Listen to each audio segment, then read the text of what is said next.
नमस्कार भावांनो, हिंद केसरी मैदानमध्ये आपलं सर्वांचं स्वागत आहे. तर नक्कीच भावांनो, या बैलगाडी शर्यत क्षेत्रातला देव रुस्तम द्वादश हिंद केसरी बकासूर आता कोणत्या मैदानामध्ये पळताना दिसणार याचीच अपडेट मी घेऊन आलेलो आहे. कारण भावांनो, तुम्हाला आतुरता असतोय बकासूर कुठे पळेल, पैरा कोण, पण भावांनो पैरा नाही सांगणार, फक्त कुठे पळेल याचीच व्हिडिओ आपण घेऊन आलेलो आहे. मागील मैदान म्हणजे देगावचं मैदान, त्या मैदानामध्ये आपल्याला आपला सर्वांचा लडका बकासूर आणि सिकंदर 81-81 पळताना दिसाले, परंतु सेमीला हार झाली. असं भावांनो हारजीत होत असते.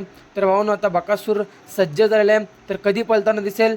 गुरुवार दिनांक 30/4/2026 रोजी भव्य दिव्य ओपन बैलगाडी शर्यतीचं मैदान म्हणजेच जायगाव केसरी मैदान संपन्न होणार आहे. नक्कीच भावांनो, श्री जानुबाई देवाच्या यात्रेनिमित्त आयोजित केलेल्या भव्य दिव्य ओपन बैलगाडी शर्यतीच्या मैदानामध्ये आपला सर्वांचा लडका या बैलगाडी क्षेत्रातला देव बकासूर आपल्याला पळताना दिसणार आहेत.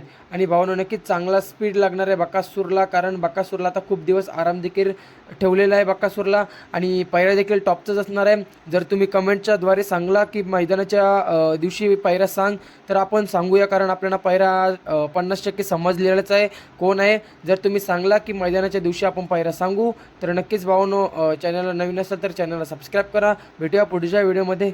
धन्यवाद भावांनो.